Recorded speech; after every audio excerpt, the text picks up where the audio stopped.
Welcome to Kenton's videos. Enjoy the video. You start by confirming prerequisites. Unlock the iPhone and make sure the photo you want is in Photos. Open Settings and tap Wallpaper immediately. This gets you to the right tool. Once in Wallpaper, choose Add New Wallpaper or select a photo from your library. You do this now because the Wallpaper UI controls both image placement and depth effects, and skipping straight here avoids extra steps later, so open the app and pick a candidate image. You now refine the image.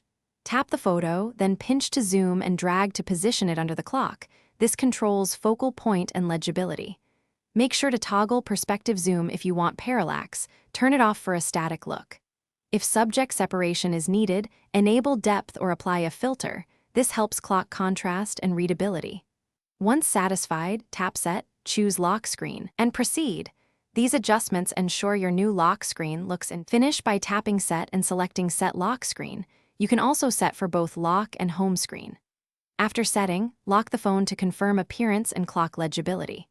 If the clock blends into the image, edit the photo to increase contrast or shift the subject, then repeat the process. You'll get better readability. If the photo refuses to apply, restart the iPhone, check for iOS updates, or duplicate the image in Photos and use the copy. That often resolves file or cache issues.